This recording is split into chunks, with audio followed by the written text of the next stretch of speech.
سلام علیکم همدیاران عزیز. درود و رحمت پروردگار به یکایک شما باد در هر کجایی که هستید و در هر ساعتی که ما رو میبینید.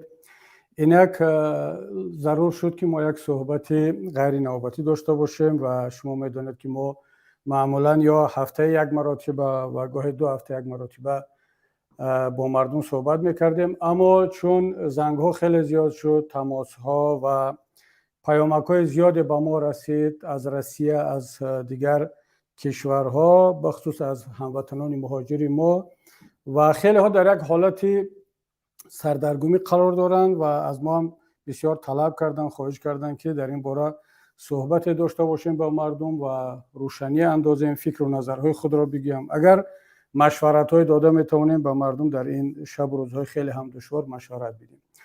موضوع صحبت ما هم از همونچنانی که از عنوان برنامه معلوم است این است که چرا تاجیکان باید به جنگ اوکراین نروند و وظیفه حکومت، وظیفه اپوزیسیا، ما حزب و حرکت ها و این چنین اصلا وظیفه جامعه و تمام افراد آگاه جامعه ما در چی هست. و امروز تلاش میکنیم که یک صحبتی اطراف همین موضوع کرده باشیم و اگر سوال های یا پیام های به ما برسد حتما در ادامه صحبت جواب خواهیم گفت. حالا به واسطه شروع کنیم به خود موضوع و طبیعی است که این موضوع بعد از اون با وجود آمد که پرزیدنت روسیه ولادیمیر پوتین روز 21 سپتامبر در یک سخنرانی خودش اعلان فراخوانی یا نیم فراخوانی و به اصطلاح به زبان روسی چستیشنی موبیلیزاسیا دعوت کرد و امروز تمام شهروندان روسیه و نه تنها روسیه بلکه مهاجرین ما که در روسیه زندگی و کار میکنند در یک حالتی تهلکه افتادند و شما میبینید که حتی کار به حد رسید که دیگر از روسیه به دیگر کشورها بلیط پیدا نمیشود. بعضی بلیط ها همین صبح دوستان با من گفتن که فقط یک طرف از مسکو به مثلا دبی بیشتر از 1 میلیون روبل شده است. 1 میلیون روبل شاید که نزدیک 15,000 دلار باشد. این فقط به یک طرف و اون هم باز قریب که دسترس نیست. به سمت تاجیکستان، قرقیزستان، ازبکستان و دیگر کشورهای سابق شوروی بلیط ها شاید کمی ارزانتر ولی اونم خیلی با دشواری پیدا می شود. چرا چنین اژیوتاژ یا هنگامه تهلکه با وجود آمد؟ در این باره صحبت خواهیم کرد، درباره آنکه تاجیکان ما چیکار کنند و درباره آنکه وظیفه یکایک ما و شما چیست.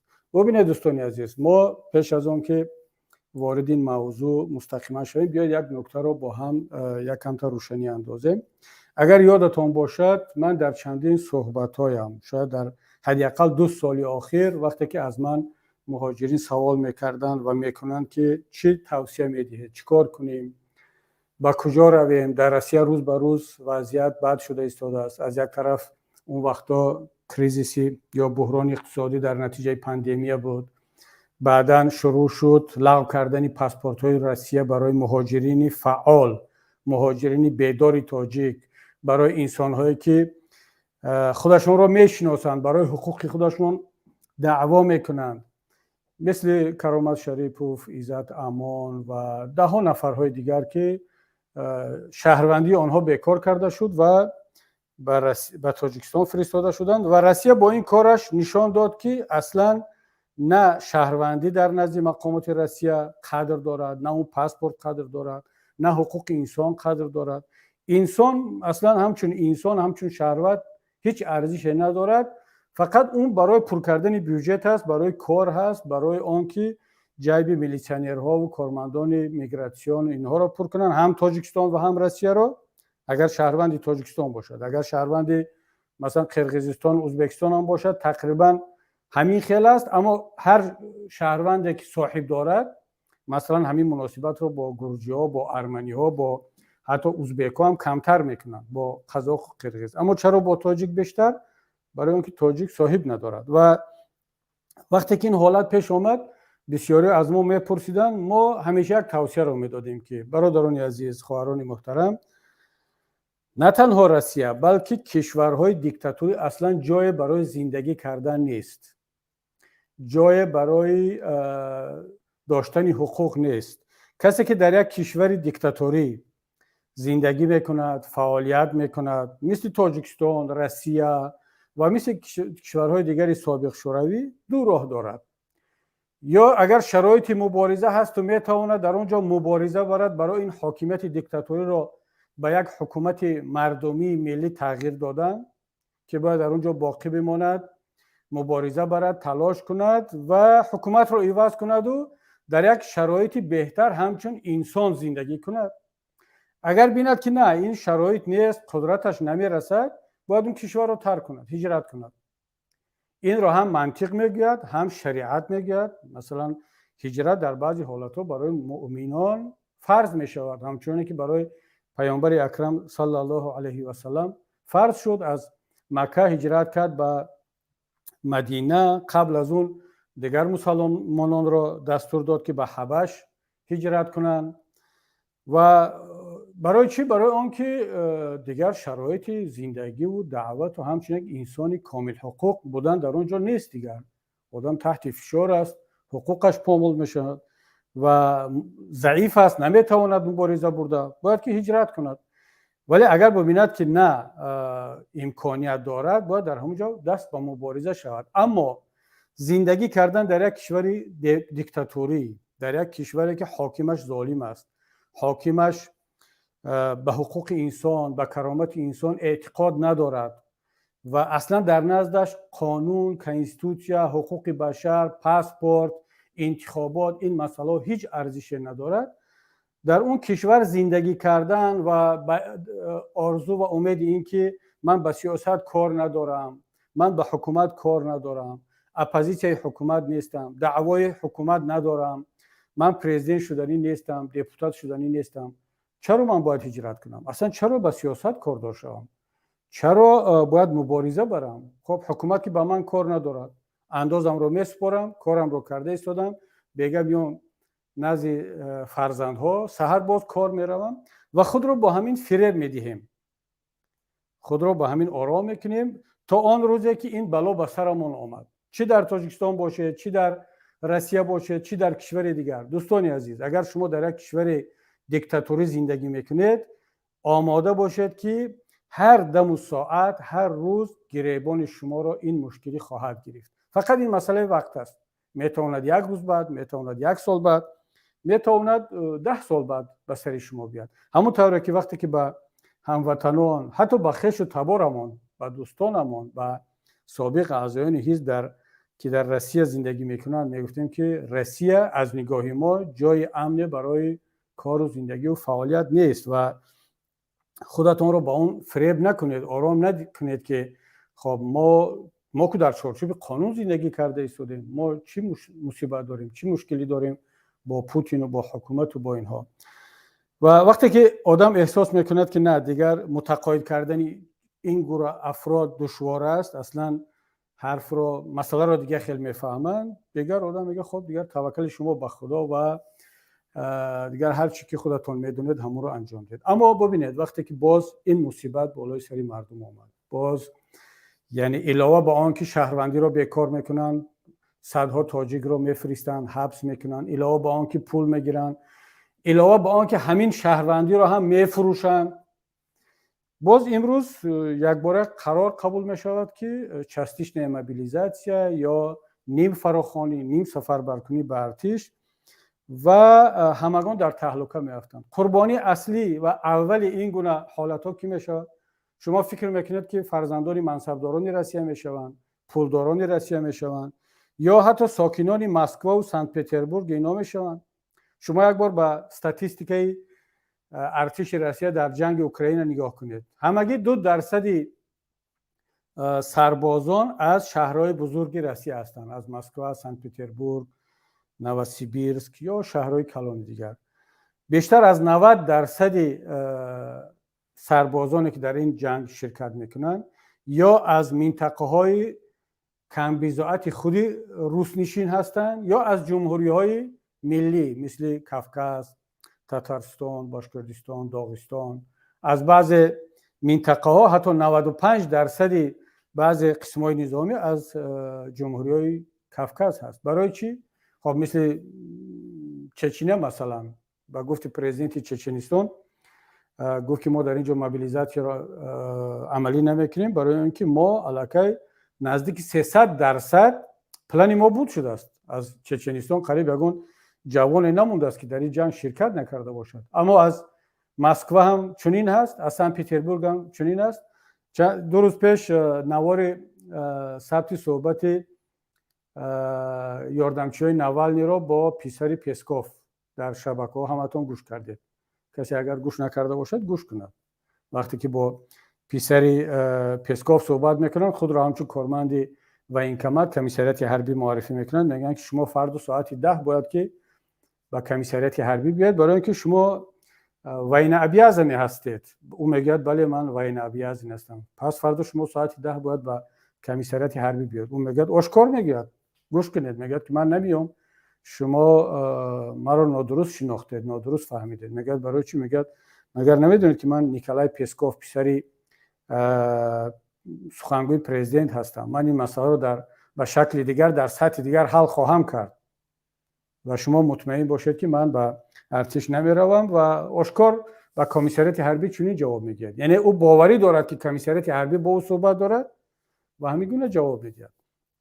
و خب پسر دیگر وزیران، پسر دیگر اولیگارخ‌های روسیه هم همین گونه جواب خواهند داد. در این حالت چی بماند؟ اون 300,000 که شویگو اعلان کرد و من امروز خبرها رو خواندم، باز مدوز اعلان کرد که نه اونا 300,000 میگن، اما در نقشه است که 1,200,000 سرباز رو سفربر کنند با نیروهای مسلح به این جنگ. این رو از کدام حساب خواهند کرد؟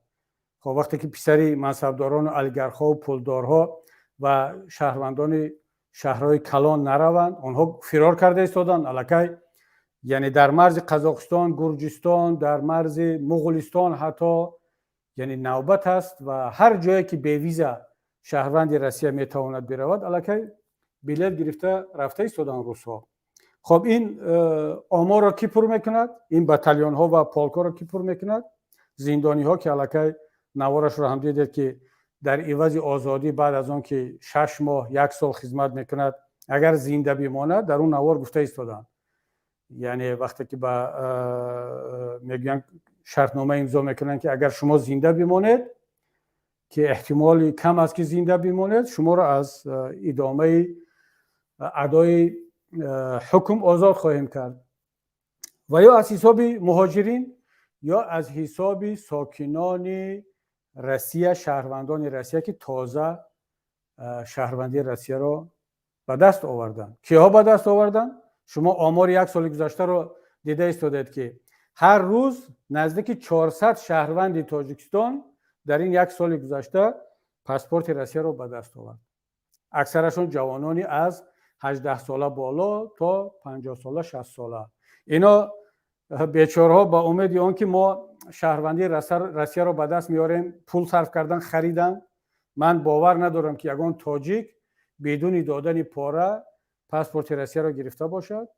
اینا پول دادن این پاسپورت رو گرفتن با امید آن که پتن نسپارند، آزادانه رفت آمد کنند، در نزد مقامات روسیه صدایشان، حقوقشان شنیده شود. اما به خبر موندن که در زیر این کاسه نیم کاسه بوده است.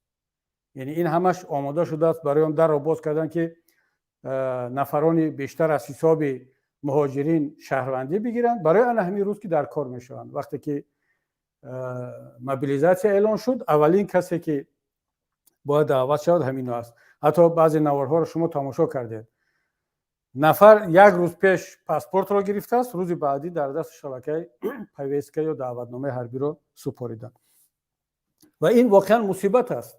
این مصیبت است و در چنین شرایط یعنی یک انسان، یک مهاجر، یک شهروند روسیه که تاجیک است، تاجیکستانی است، همزمان شهروند کشوری ما هست یا شهروند کشور دیگر، در نزد خود سوال میگذارد من چیکار کنم؟ و همین است که با ما مراجعت میکنن که در این گونه حالات ما چیکار کنیم. نقطه نظر ما چی است دوستان عزیز؟ ما نظرمون را دیروز در بیانیه پیمان ملی تاجیکستان آشکار گفتیم، دعوت کردیم از تمام شهروندان کشورمان، از هموطنانمان که چه شهروندی روسیه رو دارن، چین ندارن، دعوت کردیم که در این جنگ شرکت نکنن، نه از این طرف نه از اون طرف، به هیچ وجه. زیرا این جنگ ما نیست، این نزاع ما نیست و اصلا نزاع مردم خود روسیه گفته ایستادن که این جنگ مردم روسیه هم نیست. اگر جنگ مردم روسیه می بود، مردم روسیه خودش فرار نمیکرد، نمیگریخت از این جنگ. شما مقایسه کنید مردم اوکراین رو. وقتی که جنگ روسیه با اوکراین شروع شد، در همین اوکراین صدها هزار، در اروپا معذرت میخوام، صدها هزار اوکراینی کار و زندگی میکرد. من نمیگویم که همه‌شون، در اوکراین هم هستن کسانی که از این جنگ فرار کردن، اما ده ها هزار شهروند اوکراین اروپا رو ترک کرد، زندگی خوب، جای کاری خوب رو ترک کرد. من بعضی ها رو شخصا میشناختم، رفتن به اوکراین، گفتن که ما از وطنمون دفاع میکنیم. برای چی؟ برای اینکه یک ارتش بیگانه به وطن ما هجوم کرده است. خارکوف و زاپاروژه و خرسون و ماریوپول رو گرفته ایستادن، ساکنان ما رو کشته ایستادن، اسیر گرفته ایستادن. من وظیفه انسانی شهروندی خود میدانم که بیرم از وطنم دفاع کنم. اوکراینی ها از خارجه برگشتن به اوکراین برای دفاع کردن از وطن خودشان. من باور دارم 100% اگر کسی با روسیه هجوم میکرد، فرق ندارد اوکراین هجوم میکرد، امریکا هجوم میکرد، اروپا، چین، فرق ندارد، تاجیکستان هجوم میکرد، خیلی از وطن دوستان روسیه که در خارج زندگی میکنن برمیگشتن به روسیه، از وطنشون دفاع میکردن و هیچ کس از روسیه نمیگریخت. اما همه دیده ایستادن، خود روس‌ها گفته ایستادن که هیچ کس به ما هجوم نکرده است، این ما هجوم کردیم به یک کشور دیگر، استقلالیت یک کشور دیگر رو زیر پا گذاشتیم.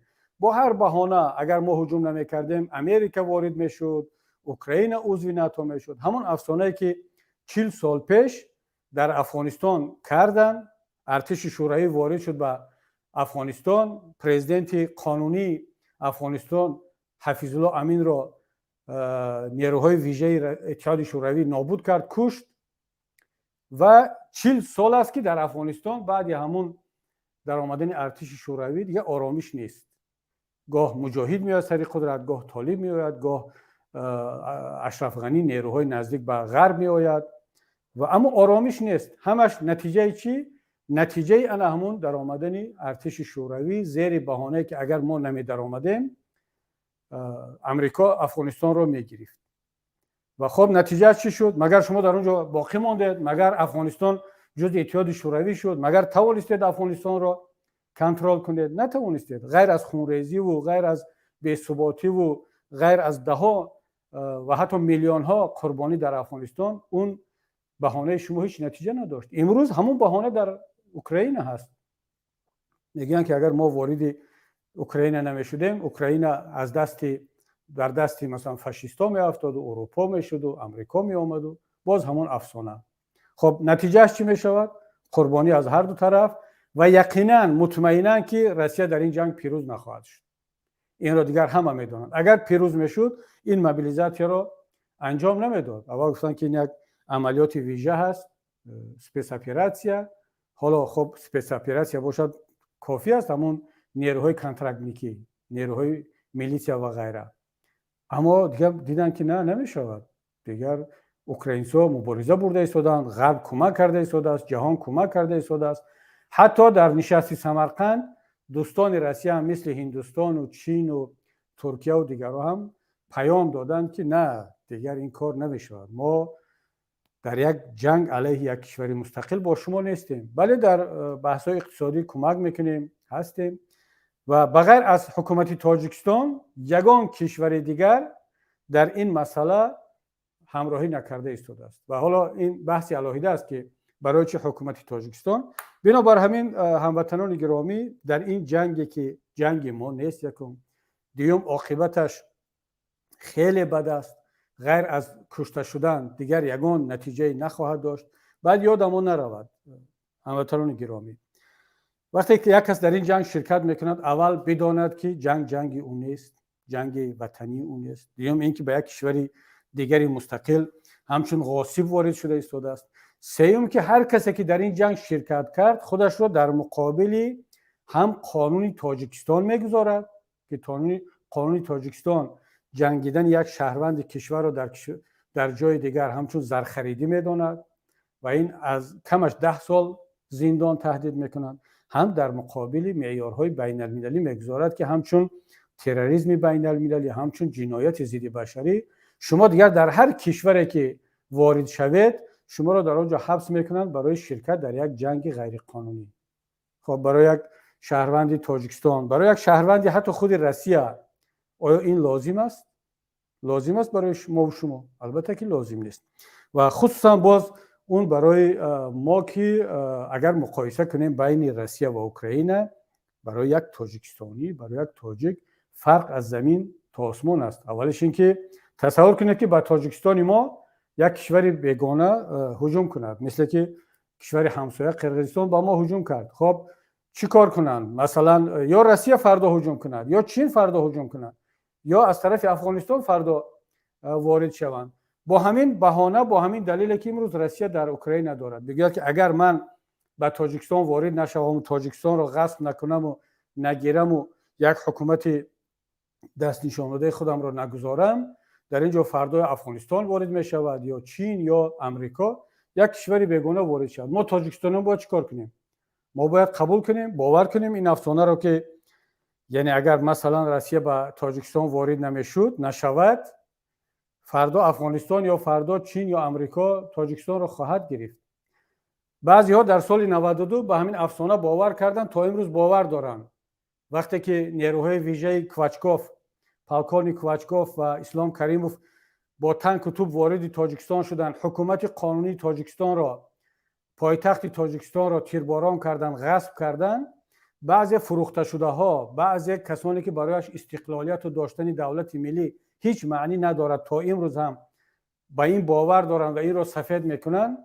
اینا گفتن که خب اگر که این ارتش بیگانه نمی آمد، دوشنبه رو نمی گرفت و این حکومت رو برکنار نمی کرد، اپوزیسیون رو، حزب نهضت و حزب دموکرات و هموطنان خودش رو از کشور بیرون نمی کرد، در اینجا ایران می آمد می گرفت تاجیکستان رو، امریکا می گرفت، افغانستان می گرفت. مثلا یک حکومت اسلامی، یک افسانه دیگر گفتن که حکومت اسلامی می شد. یعنی اینها با یک افسانه باور میکنن، قبول دارن که بگذار یک هموطنش در قدرت نباشد اما یک ارتش بیگانه بیاد وطن او را، پایتخت او را، حکومت او را بگیرد. و یک زرخرید دیگر هم مثل امام علی رحمان در سر قدرت ماند که تا امروز مثل یک غلام حلقه بر گوش مجبور است که گوش کند، فرمانبرداری کند و حتی جرأت نمیکند مثل ازبکستان، قزاقستان، قرقیزستان در سطح پرزیدنت یا وزیر یا پروکورور گنرالی شهروندان رو هشدار بدهد که اگر کسی در جنگ اوکراین شرکت کرد گناهکار حساب می شود. این را از زبان سفارت در مسکو میگوید. برای چی؟ برای اینکه روس‌ها را بگن که ما خب مجبور هستیم همچون یک دولت مستقل چون یک موقع بگیریم، اما دیدید که ما حتی پرزیدنت نگفت، حتی پروکورور نگفت، حتی وزیرمون نگفت، فقط مجبور شدیم که در سطح سفارت یک بیانیه بدهیم، اما شما اهمیت ندهید. ما میدونید این برای دیپلماتی است، در پس پرده ما کارهای خود را کرده ایستادیم. کار کردهشون چی هست؟ همون شرطنامه‌ای که در عوض تروریست و ممنوع اعلان کردن حزب نهضت اسلامی تاجیکستان داشتن که یعنی هر شهروندی که میخواهد برود ما کمک خواهیم کرد و به شما همه طرفه کمک مینماییم و معلوماتی که با ما میرسد و ما را تایید کرده نمیتوانیم چون یگان فکت و رقم و سند نداریم، این را باید اعتراف کرد، اما معلوماتی که میرسد از سرچشمه‌هایی که خیلی معتمد هستند، حتی بعضی وزارت‌های قدرتی تاجیکستان، بعضی افسرهای به استعفا رفته یعنی مستعفی و نفقه رفته، اینها در بین شهروندان، در بین جوانان کار برده ایستادن که شما اگر با کانترکت امضا کنید، شرطنامه امضا کنید، برای شما اینقدر معاش می شود، هیچکس شما را در اینجا جزا نخواهد داد، این رسمی هست. اگر یگان فلاکت شد شما استراخافکا دارید، سقورتا می شوید، خانوادهتون اینقدر پول می گیرد و جسد شما را میارن در تاجیکستان با آبرو میگرانند. از این گونه افسانه ها، این گونه تبلیغات در بین شهروندان تاجیکستان از طرف مقامات دولتی تاجیکستان رفته ایستاده است، خیلی پنهانی، خیلی آرام و متاسفانه ما نمیتوانیم این را تصدیق کنیم، برای اینکه یگان فکت نیست و امکان هم ندارد. اما همونطوری که میگن به شمال درخت نمیجومد اگر شمال نباشد، و این آوازها وقتی که از چند جا میرسد پس معلوم میشود که بی اساس نیست. پس معلوم میشود که روسیه بیهوده بعد 7 سال بدون یک کدام دلیل حزب نهضت اسلامی تاجیکستان را تروریست اعلان نکرد و ممنوع اعلان نکرد. پس در عوضش از حکومت تاجیکستان چیزی دیگر را گرفت. نمیشه در سیاست بین المللی بدون داد و گرفت همون خیلی یک کشور مثل روسیه بیاید سپارش تاجیکستان را اجرا کند. ما کار انجام داده روسیه را دیدیم با چشممون. حزب نهضت اسلامی تاجیکستان را ممنوع اعلان کرد، 10 نفر رو به تاجیکستان استرداد کرده ایستاده است، دیپورت میکند، دیپورت کرد. و امروز به من خبر رسید که برادری دوستمون، برادری عزیزمون شوکت جان محمد را در روسیه که اصلا با سیاست کار ندارد، او را دعوت کردن، گفتن که یا ما تو را به تاجیکستان میسپاریم یا میروی در ارتش خدمت میکنیم. یعنی دوستان گرامی، این همین روز به من رسید و اون حجت هم در من هست، کپیش در این تلفن هم هست به زبان روسی. اون سند هست که вот согласно такому-то протоколу мы должны передать вас в Таджикистан, но есть выход, вы можете подписать контракт и служить в рядах российской армии. خب فردا دهها، صدها، هزارها نفر دیگر میتوانند این گونه مناسبت شوند و دعوت میکنن، میگن خب ما شما را به تاجیکستان دیپورت باید کنیم اما نمیکنیم اگر شما در ارتش ما خدمت کنید. دیگر فرق نداره شما گناهکار هستید نیستید. و خب روسیه این کارو کرده ایستاده است، در عوضش از تاجیکستان چی میگیرد؟ ما در رسانه‌ها یگان چی نشنیدیم، در خبرها یگان چی نرفت. پس اون قسمتی که مسئولیت حکومت تاجیکستان پنهانی است، اعلان نشده است، چی میتواند باشد؟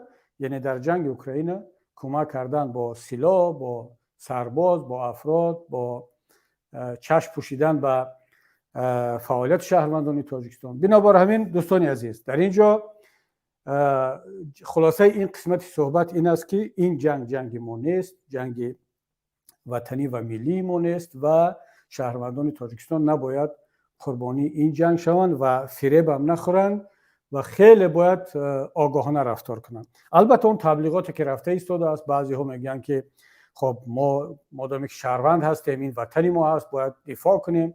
برادری عزیز، بله اون کسی که واقعا هم در اونجا تولد شده است، خودش رو شهروند میداند، شهروندی تاجیکستان است، این کار شخصی خودش است. اما اونه که میبخشید شما اون پاسپورت رو برای از پتنت خالی شدن از با پول گرفتید خریدید و اون پاسپورت برای شما هیچ ارزش ندارد، فردا میتواند هر کدام مقامات روسیه آن رو بیکار کند، شما رو به تاجیکستان دیپورت کنند.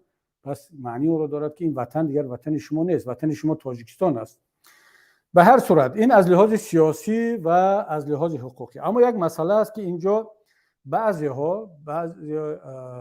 خادمان دین چی از طرف مسلمانانی به نام مسلمان و به نام عالمان خود روسیه و بعضی کشورها و تاجیکستان هم از آن جمله، من ندیدم ولی شنیدم که بعضی ها میخواهند این را فتوا صادر کنند که یعنی از لحاظ شرعی هیچ اشکالی ندارد اگر یک شهروند برود در اوکراین بجنگد و بخصوص برای مسلمان های ساکن روسیه این را همچون دفاع از وطن از لحاظ شرعی، حب الوطن من الایمان یا با دلیل های دیگر میخواهند. حتی بعضی شخصیت های دینی در چچنستان و تترستان هم این را اعلان کردن. اما آن چیزی که من در شبکه‌ها و در رسانه ها دیدم، حتی در خود روسیه، مثلا امام خطیبی یکی از مساجد رستوف در صحبتش خیلی آشکار از منبر مسجد در خود روسیه اعلان کرد که نه، این جنگ برای یک مسلمان وظیفه ایمانی نیست، بخصوص در جنگ علیه اوکراین که در آنجا مسلمان ها در مقایسه با روسیه آزادتر هستند، فعالیتشان، دینداریشان، مناسبت حکومت با آنها، با تاتارهای قریم، با مسلمان ها، با تاجیک ها، با ازبک ها، با هر کسی که باشد. شما میدانید که در اوکراین مناسبت به مسلمان ها به مراتب بهتر است، مناسبت به دین اسلام به مراتب بهتر است. در روسیه کتاب مقدس ما مسلمان ها بعد از قرآن مجید که حدیث های صحیح بخاری هست، همچنین کتاب اکستریمیستی اعلان شد در همین سال. بعد خودشان این اشتباهشان رو فهمیدن که این میتواند مسلمان ها را بترساند، باز این قرار رسول را من شنیدم که یا بیکار کردن یا میخواهند که بیکار کنند. یعنی ولی اعلان کردن که این تفسیر قرآن مجید و این کتاب صحیح بخاری کتاب اکستریمیستی است. یعنی عقیده ما مسلمان ها عقیده اکستریمیستی است. حالا جدا از اون که حزب نهضت اسلامی تاجیکستان را تروریستی اعلان کردن، یعنی ده ها و شاید صدها هزار مسلمان و شهروند تاجیکستان زیر خطر قرار گرفت، اما در اوکراین این طور نیست. مردم مسلمان چه شهروند روسیه چه تاجیکستان از روسیه فرار میکند، از تاجیکستان فرار میکند به اوکراین. در اوکراین تمام آزادی ها را داشتن تا همین جنگ و هنوز هم تاجیکستانی ها هستند که در اوکراین زندگی کرده ایستادند، اما اونها آزادانه با آنها اجازه دادن که به اروپا سفر کنند. اونها را مجبور نکردند که شما در اینجا نان و نمک خوردید در هیئت ارتش اوکراین ضد روسیه بجنگید. اما در روسیه چیکار کرده ایستادن؟ شما در اینجا کار کردید و نان و نمک خوردید، شهروند هم نباشید باید که بجنگید. اما در اوکراین این طور مناسبت نشد، بلکه خیلی هم با احترام، حتی کسان، این نکته رو هم بگم دوستان عزیز، کسانی هم که حکومت اوکراین را قبول نداشتند، حکومت دموکراتی اوکراین را، دموکراتی را کفر میدونستند و میدونند امروز هم از روی عقیده فاسد و غلطشان که این را همچون عقیده اسلامی میدونند که هیچ ربطی به اسلام ندارد. اینا از همون کشورهای دیکتاتوری خودشان که عقیده اینها دیکتاتور ساز است، اینا همشون با همون کسانی که مدخلی خودش رو میگیرن تکفیری، تمام این دموکراتی را کفر میدونن. حزب نهضت اسلامی تاجیکستان رو کفر میدونن که ما میگیم که دموکراتی با اسلام مشکلی ندارد، بلکه یک مسلمان میتواند در زیر قانون یک کشور دموکراتی زندگی و فعالیت کند، به دینش هیچ آسیب نمیرسد. اینا ما را هم کافر میدونن، عقیده ما را هم کفر میدونن، حکومت‌های دموکراتی رو هم حکومت‌های کفر میدونن. اینا ظالم پرست هستند، ظلم پرست هستند، دیکتاتور پرست هستند، امیر پرست و حاکم پرست هستند، پادشاه پرست هستند و عقیدهشون طوری هست که در خدمت حاکمان ظالم است. اپوزیسیا بودن به یک حاکم اگرچه ظالم هم باشد ولی مسلمان باشد جایز نیست، مخالفت با اون جایز نیست، در خیابان رفتن و میتینگ کردن حرام است. اینا کاملا با عقیدهشون در خدمت یعنی همین رحمانوف و پوتین و سیسی و دیگر حاکمان ظالم خاورمیانه و کشورهای مسلمانی هستند و اصلا اینها را با وجود آوردن و این حاکمان ظالم در اساس عقیده اینها از شریعت هم دلیل پیدا کردن برای خودشون. و بعد چی می شود؟ بعد همین ظالم پرست ها و حاکم پرست ها از دست همین حاکمان ظالمی که خودشون با وجود آوردند و برایشون دلیل شرعی آوردن میگریزن. با کجا میگریزن؟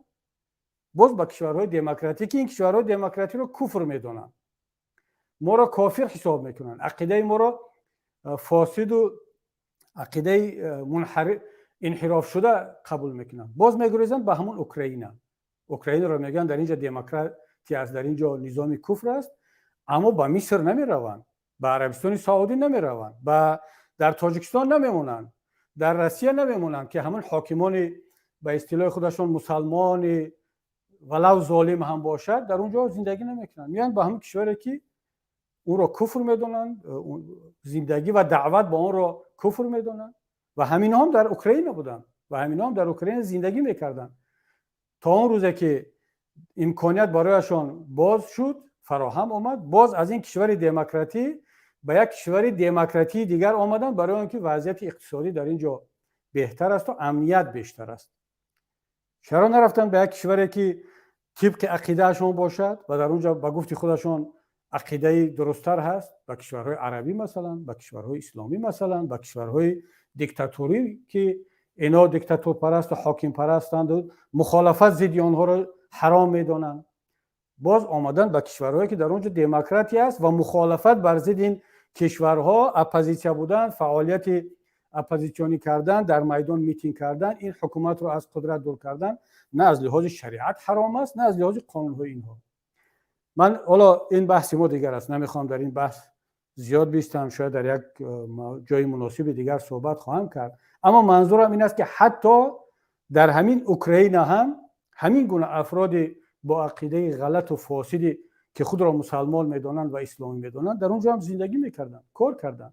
در مقایسه با روسیه، آیا بعد برای یک مسلمان از لحاظ شرعی درست است که همین جنگ ناعادلانه را دفاع از اسلام و در مثلا کافکاز غزوات و برای مسلمان ها جهاد بدانند؟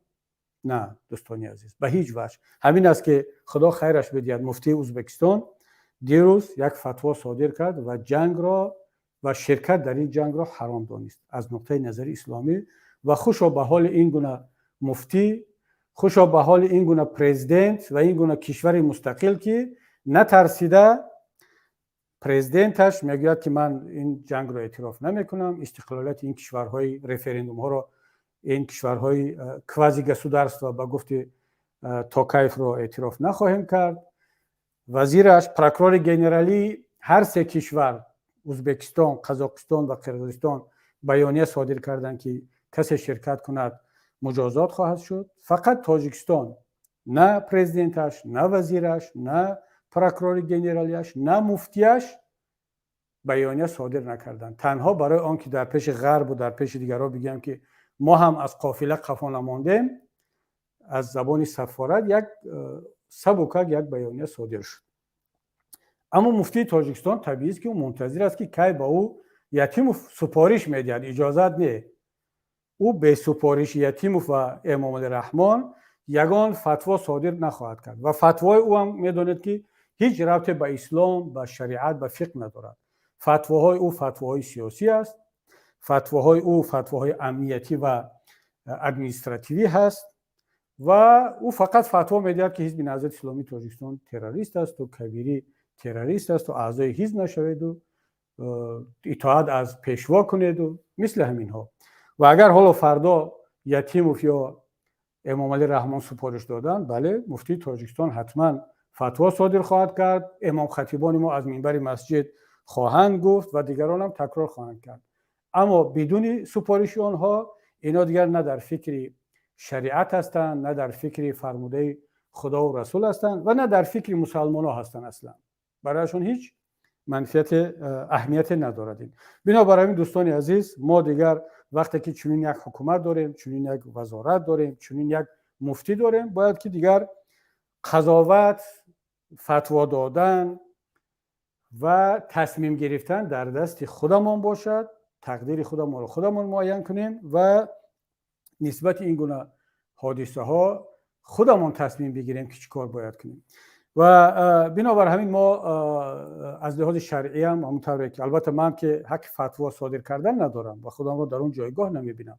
من فتوای صادر کردن دیگر علما، دیگر مفتی ها و نقطه نظر دیگر شخصیت های دینی و از آن جمله نقطه نظری دین را به شکل عمومی گفته ایستادم که چنین هست و نباید ما مسلمان ها فریب اون گونه علمای درباری یا به اصطلاح علمای سلطانی را بخوریم که گاه این گونه فتواها و موقع گیری هم خواهند کرد. خب در اینجا اکنون میماند قسمت آخری موضوع ما که وظیفه یک حکومت چی است. البته وقتی که ما وظیفه یک حکومت میگیم منظورمون یک حکومت مسئولیت شناس، یک حکومت ملی هست مثل حکومت‌های دیگر کشورها که موقع گرفتن. اما با وجود این هم حکومت تاجیکستان دعوا دارد که ما حکومت هستیم، در فکری نیکوحوالی شهروندان تاجیکستان هستیم، صرف نظر از آن که در داخل کشور هستند یا در خارج کشور. و بالاتر از همه یگانه کشور هستیم در آسیای مرکزی که الان پیشوا داریم، چون قزاقستان هم پیشوا داشت تا که خدا خیرش بدهد 2 روز پیش این قانون را بیکار کرد، هم پایتخت را از نورسلطان به آستانه برگرداند و هم مقام پیشوا یا همون البسی را از قانون اساسی و از دیگر قانونگذاری کشور بیکار کرد. ولی تاجیکستان ماند و پیشواش منتظر باشیم تا اون روزی که باز این پیشوا هم با همون دو دستگاه و با همون جایگاهش از قانون، از حیات مردم تاجیکستان انشاءالله که دور خواهد شد. اما امروز فکت است. امروز تاجیکستان پیشوا دارد. وقتی که یک ملت پیشوا دارد مثل یک توده، باید پیشواش در فکر هر یک شهروند باشد. حالا ببینیم که این پیشوای خودخوانده در فکر چی است و چی مسئولیت دارد. ما نباید هموطنان عزیز خاموش باشیم و فقط اپوزیسیا این را بگید. وقتی که ما میگیم پیمان ملی تاجیکستان یا دیگر گروه ها، باز یک گروه های دیگر هستند که میگن اینا چون غرضناک هستند و هدفشون فقط تنقید پیشوا هست و تنقید حکومت هست، این حرفا رو میزنن. نه، بگذار مردم خودش طلب کند که الان باید، همونطوری که ما در بیانیه گفتیم، حکومت جمهوری تاجیکستان چون از همه بیشتر ما در مقایسه با فایز اهالیمون در روسیه شهروند داریم، مهاجر داریم، باید بلافاصله در نزد سفارت تاجیکستان یک گروه کاری تأسیس داده شود و هر شهروند تاجیک که نمیخواهد در ارتش خدمت کند در یک جنگ ناعادلانه و ناحق، باید او از طرف سفارت جمهوری تاجیکستان در مسکو هم کمک حقوقی و هم کمک دیپلماتی دریافت کند. امروز هزارها شهروند تاجیکستان میخواهند که به وطن برگردند. اینا ببینید، اینا شهروندای عادی نیستند. محترم مقامداران تاجیک، شما که از پول انمی مهاجر میخوردید تا امروز هم میخورید، بازارتون از پول همینا میچرخد، بانکتون از پول همینا میچرخد، مقام و معاش و منصبتون از پول همین مهاجر است. تاجیکستان یگانه کشوری هست که پول میفرستادگی شهروندانش، مهاجرانش بیشتر از بودجه کشور هست. برای همین است که شما این آمار را در بانک ملی تاجیکستان همچون آماری سیر پنهان میکنید، اما از بانک جهانی که پنهان کرده نمیتونید. بانک جهانی را بگیرید، گزارش را بخوانید، تاجیکستان در جای اول میستد از روی مقدار فرستادن پول در مقایسه با بودجه دولت. پس بودجه تاجیکستان از حساب مهاجر میچرخد و مهاجر تاجیک بعد از پروردگار ریسک دهنده ملت تاجیک، دولت تاجیک و پیشوای تاجیکستان هست. البته پیشوا در نخونه. خب امروز پس این مهاجر عادی نیست، در صورتی که برای قرقیزستان و ازبکستان و قزاقستان مهاجر عادی است. بودجه هر یک از این کشورها چند برابر بیشتر از پولی است که مهاجرینشان میفرستند. با وجود این هم حکومت‌های این کشورها در غم شهروندها هست. در وقت پاندمی سفارت ازبکستان برای شهروندانش خوراک به پول تشکیل کرده بود، جای خوابی به پول تشکیل کرده بود. کاری را که عزت امان برای شهروندان تاجیکستان کرد و نتیجهش چی شد؟ به جای تشکر کردن او را بردید زندانی کردید. خودتون یگان شهروند تاجیکستان را به پول در وقت پاندمی کمک نکردید. در وقت جنگ اوکراین حکومت‌های کشورهای دیگر گفته ایستادند که به این جنگ نروید، پیشوایتون، حکومتتون و همتون خاموش هستید و خب وقتی کارتون آمده است چیکار باید کنید؟ اگر عقلتون نمیگیرد ما با شما میگیم چیکار کنید. یکون که این گروه کاری رو تأسیس بدید. دیگر اینکه خود روسیه اجازه داده است از هر شهر بزرگی روسیه که امکانیت پرواز هست شبانه روزی پرواز تشکیل کنید، بخصوص با هواپیماهای سامان ایر و تاجیک ایر را که دیگه خراب کردید و از بین بردید به خاطر آنکه پول با بودجه نرود و به جیب خودتون برود به شرکت خانوادگی به سامان ایر. البته این موضوع دیگر است، ولی پرواز تشکیل کنید، هواپیما اجاره بگیرید. صدها هزارها هواپیماهای روسیه بیکار خوابیدن. شاید بگید که هواپیما نیست، هواپیماهای روسیه بیکار خوابیدن برای آنکه اجازه پرواز به اروپا ندارن، تحریم شد. یعنی ایرافلوت پرواز کرده نمیتواند به کشورهای دیگر. شما پرواز باز کنید، بلیت هواپیما به یک طرف برای یک شهروند تاجیکستان 3-4 هزار نشود، 3-4 هزار دلار، بلکه 200 300 400 دلار شما پرواز تشکیل کنید که شهروند بیاید به نزد زن و فرزندش. اگر واقعا شما در فکری شهروندان تاجیکستان هستید، اگر واقعا شما میگید که ما پیشوا داریم، ما وزارت داریم، ما سفارت داریم، ما راه پیشنهاد کرده ایستادیم، شما نمیتوانید بگید که راه نیست. پول هست، پول در جیب خودی مهاجر، هواپیما هست، هواپیما در فرودگاه‌های روسیه بیکار خوابیده ایستادن، منتظرن که یک کس آنها را اجاره بگیرد. مرحمت تشکیل کنید، پرواز کنن، کمک برسانید، کمک حقوقی، بلیت، و اجازت ندهید که شهروندان تاجیکستان مهاجرین ما همچون پوشش نمیاست میگن روسا خودشان اینها را فریب کنن، تشویق کنن، اینها را فشار بیارن و فرستاده شوند در یک جنگ بیگانه در اونجا کشته شوند. خب این وظیفه اولین درجه حکومت تاجیکستان است و باید که حکومت تاجیکستان این کارها را انجام بدهد در نزدیکترین فرصت. باید که شهروندان، باید که کسانی که در داخل کشور هستید، پدران، مادران، طلب کنید برای زنده ماندن فرزندان خودتان. و شهروندان تاجیکستان که در روسیه هستید باید این رو از سفارت، از حکومت طلب کنید. این حق حلال شما هست. شما برای چی اینقدر کار کردید و انداز سپاریدید و بودجه رو پر کردید؟ برای اینکه در یک روز مصیبت اون کسانی که از پول شما استفاده کردند، از انداز شما استفاده کردند و گویا شما با آنها آواز داده باشید و پیشوا و پرزیدنت انتخاب کردید که من باور ندارم کسی رو انتخاب کرده باشد. خب بگذار اگر همین خیلی باشد، اکنون وقت جواب دادن آمد، وقت بازگرداندن قرض خودشان به انداز سپارنده و به آواز دهنده آمده است و این رو باید طلب کنید. اگر تا طلب نکنید دوستان عزیز، هموطنان گرامی، تا طلب نکنید این نخواهد شد. در داخل روسیه علاقه شهروندان خود روسیه، روس‌ها اعتراض کرده ایستادند، خودشان کمیسریات‌های حربی رو آتش زده ایستادند. شما نوارها رو ببینید. ما نمیگیم شما برید در کجا رو آتش بزنید، سفارت رو آتش بزنید، نه، شما در چارچوب قانون حق حلال خودتون را طلب کنید، هم از حکومت روسیه، اگر شهروندی روسیه هستید بگید نمیروه، و اگر دو شهروندی هستید، شهروندی تاجیکستان هم هستید، از حکومت تاجیکستان هم این را طلب کنید. اگر فقط شهروندی تاجیکستان هستید 10 برابر وضعیت مسئولیت شما از وظیفه شما هست که باید از سفارت، از مقامات تاجیکستان طلب کنید، نامه بنویسید، اینترویو بدهید، زنگ بزنید.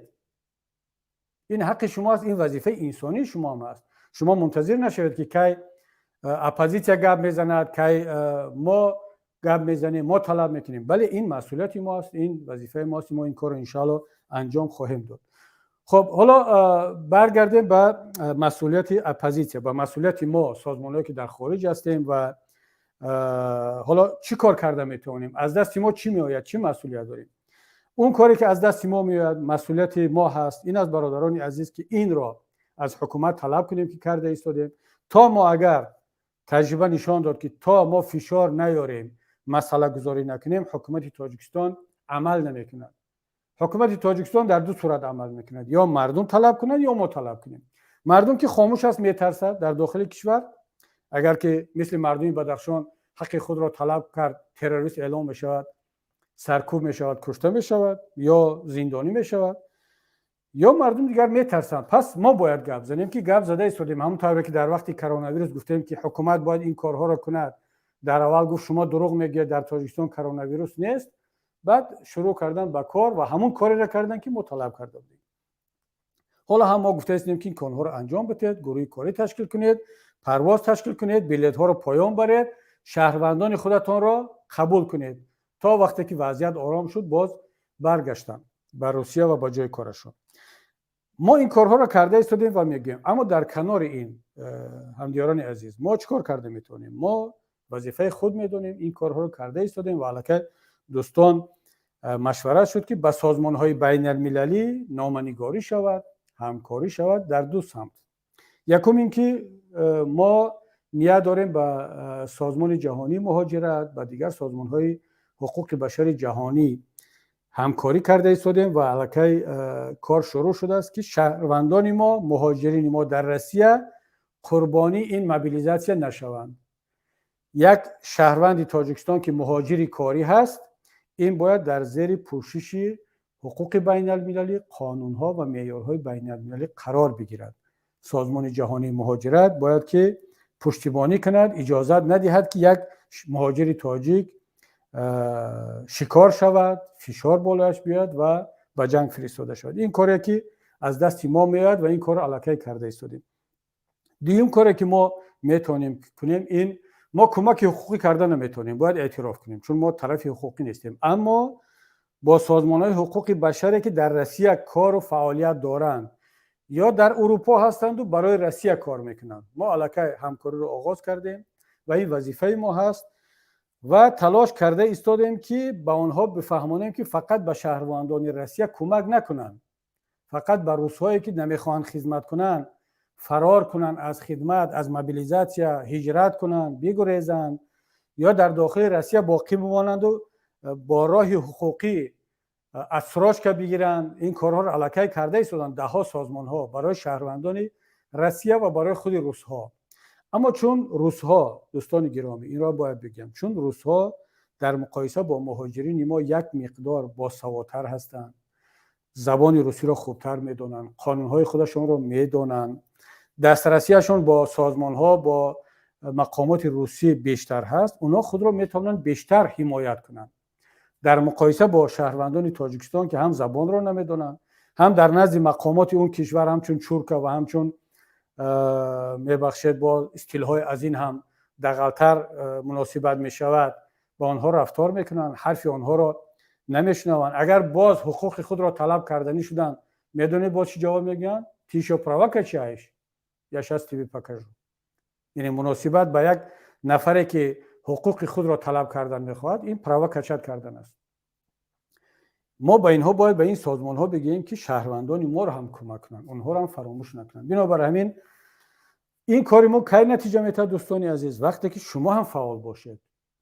ما شاید در شبکه ها، در یوتیوب، در جاهای دیگر آدرس، تلفن، ایمیل و کانتکت های بعضی سازمان ها رو خواهیم گذاشت. من اینجا طلب میکنم، خواهش میکنم از مسئولین پیمان ملی تاجیکستان، از کسانی که خودشون آگاه هستند، در شبکه ها، در رسانه ها کانتکت های سازمان های حقوق بشر در روسیه رو مثل اوید اینفو که خیلی به روس‌ها کمک کرده ایستاده است، آنها رو بدهند که و ده ها سازمان های دیگر که هم در روسیه هستند هم در اروپا که شهروندان ما بتوانند با آنها پیام بفرستند، زنگ بزنند، آدرس خود را بگن و از آنها کمک های حقوقی و مشورتی بگیرند، علاوه به سفارت تاجیکستان، به کنسولگری تاجیکستان و به آن گروه کاری که سفارت تاجیکستان در نزد خود تأسیس خواهد داد. انشاءالله ما اگر مردم طلب کند حتما این را مجبور میشوند تأسیس بدهند.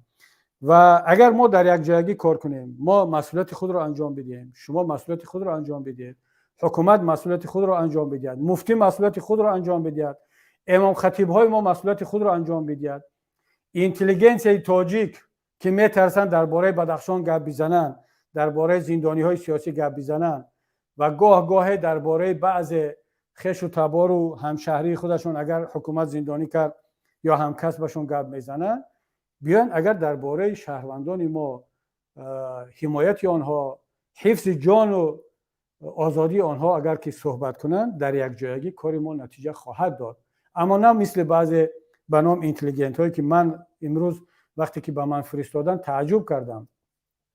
یک اینتلیجنت به نام اینتلیجنت تاجیک که خب خود را خیلی انسان وارسته و آزاده میداند، امروز نوشته است که شهروندان تاجیک اگر بروند در روسیه جنگ کنند در ضد اوکراین، اگر آنها کشته شدند حکومت روسیه به آنها پول علاوه‌ای به خانوادهشون خواهد داد، جسد آنها را به تاجیکستان میارد، تابوتشون را احترامانه میگراند. شما یعنی اولش که کشته نخواهید شد، دومش که کشته هم شده، خانواده شما یک درآمد خواهد گرفت. این را یک به نام روشنفکر تاجیکی، اون حکومتی نیست و گاه گاه یک اندیشه های گویا ضد حکومت هم میگد، ولی ضد ما هم هست، ضد اپوزیسیون هم هستند این گروه، ولی در دو فرانت بازی میکنن.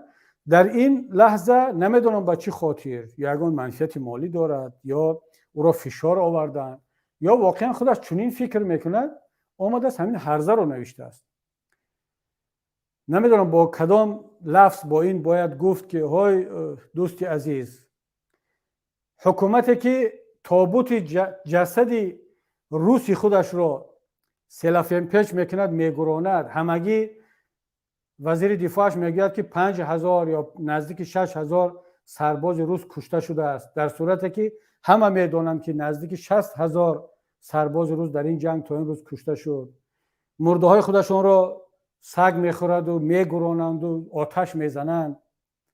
بعد او در فکر جسد یک تاجیک است، یک تاجیکستانی هست که باید اون رو پول خرج کند و به تاجیکستان بفرستد، در صورتی که خودش پول ندارد حالا در این تحریم اقتصادی پترون بخرد. از تاجیکستان سلاح طلب کرده ایستاده است، از ایران پهپاد طلب کرده ایستاده است، طلبیده ایستاده است.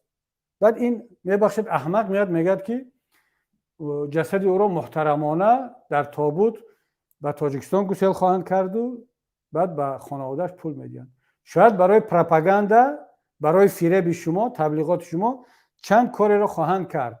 همونطوری که تا امروز چند جسدی را به سوغد و به ختلان از تاجیکانی که در اونجا خدمت میکردند و کشته شدند فرستادند. اما شما میدونید که صدها تاجیکستانی دیگر در اون جنگل ها مردهش پوسیده خواب است. تومه سگ و شغال و دیگر شد یا آتش زدن و همین در آینده هم خواهد شد. و این به نام روشنفکر تاجیک دعوت میکند که خب بروند خدمت کنند. ما وقتی اون رسیده است که دیگر چهره این گونه خودفروخته ها فرق ندارد اگر 4 کلمه را آموخته است و گالستوک میبندد و سیگار میکشد و خودش رو روشنفکر و موها را تروریست و اکستریمیست میگه، نه، این تبلیغات داده نشد، چهره اینها را باید فاش کرد.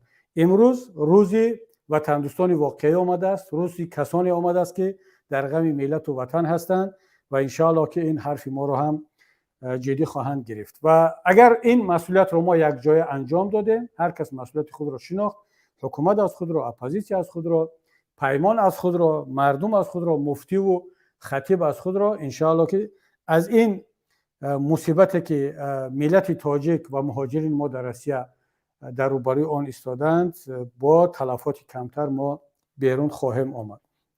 خب دوستان گرامی، قبل از آنکه من صحبت رو به انجام برسانم، یکی از برادران به من یک پیام فرستاد و خواهش کرد که در این باره هم چند جمله بگویم. پیام این است که به من در تاجیکی فرستاد، یعنی گفت که در تاجیکستان از طریق SMS پیامک ها و تلفن های مردم چند پیامک، چند مراجعات و خطاب آمده ایستاده است. من همه اون رو نمیخونم.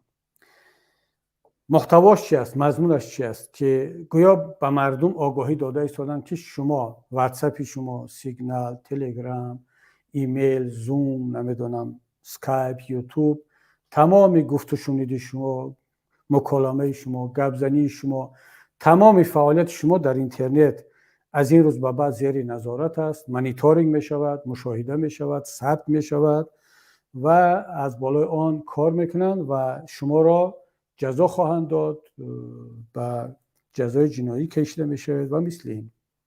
خب سوال این است که آیا این واقعیت است یا حکومت میخواد شهروندان رو بترساند؟ من با کمال مسئولیت میگم که این یک ترس دادن نوبتی است، این دروغ است، این تبلیغات است و این باور نکنید به هیچ وجه. چرا چون این است؟ برای آنکه 2 روز قبل از موبیلیزاسیون در روسیه، برای آنکه مردم روس رو بترسانند، از گردهمایی پیشگیری کنند، از اعتراضات پیشگیری کنند و در ذهن مردم این رو جا کنند که تمام فعالیت شما در اینترنت، در واتساپ، در تلگرام، در گفتگوهای تلفنی در اینترنت، اینها زیر نظر هست و ثبت می شود و مانیتورینگ بشود تا اینکه مردم بترسند و وقتی که اونها رو میگن که به خدمت عسکری بیان در جنگ شرکت کنند میکنند. و همین به زبان روسی در سراسر روسیه پهن کرده شد. و امروز 2 روز بعد در تاجیکستان هم این رو مقامات قدرتی تاجیکستان دیدن که شاید در روسیه کار داده ایستاده است. مردم میترسند، مردم سواد ندارد، دانش تکنیکی ندارد، از اینترنت آگاه نیست و اینا باور کردند و این رو میتونن که دیگر در تاجیکستان هم استفاده برن. تا امروز حتی خش و تبارهای ما را ترساندن.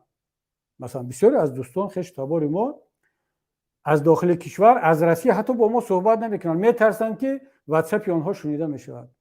دوستان گرامی، هموطنان گرامی، کسی که کمترین آگاهی تکنیکی دارد، دانش تکنیکی دارد در سطح صنف 1 و 2 باید بداند که نه واتساپ، نه اینترنت، نه یوتیوب، نه سیگنال، نه تلگرام، هیچ کدامی از اینها نظارت کرده نمیشود، امکان ندارد.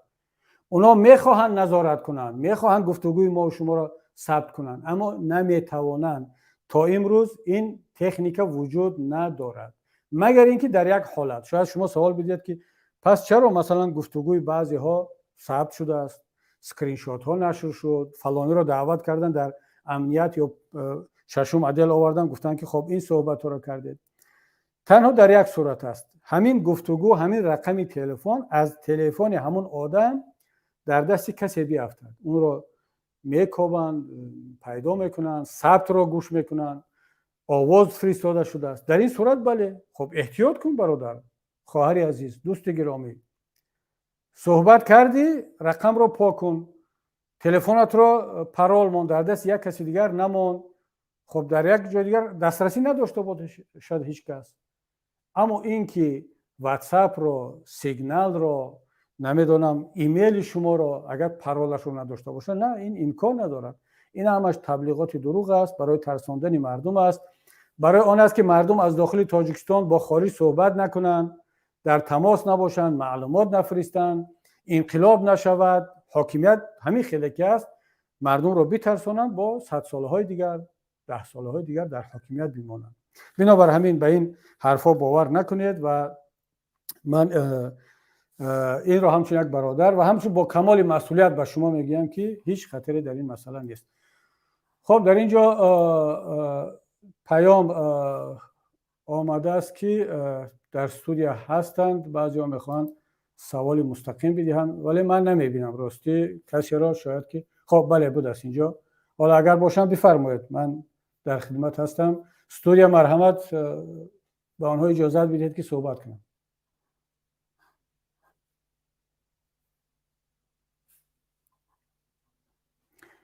متاسفانه صدا نیست.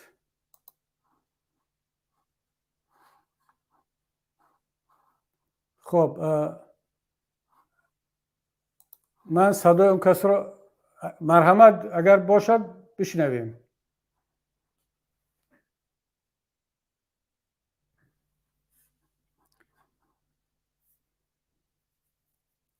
صدایش نیست.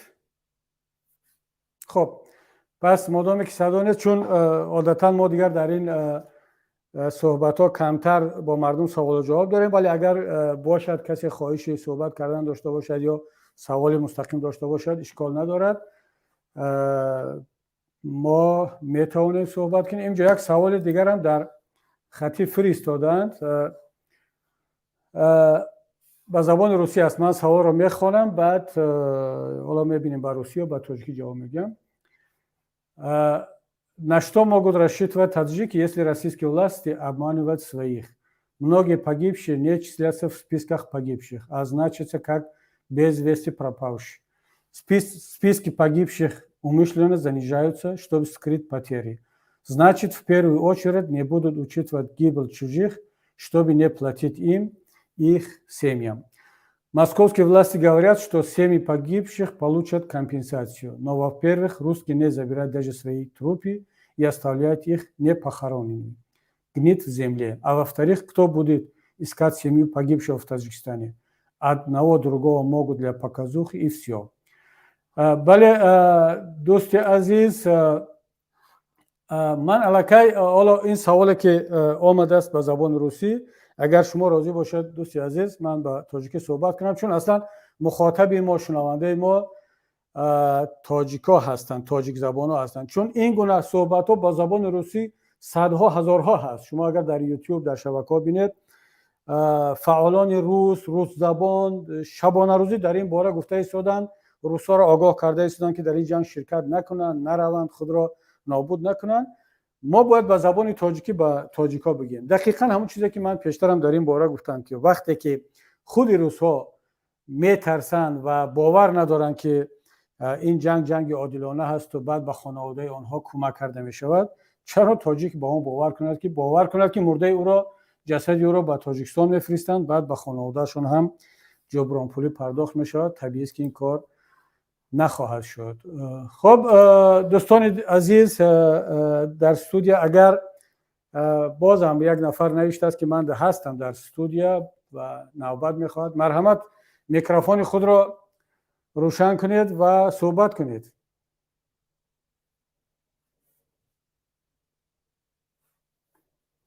بله میشنویم شما رو.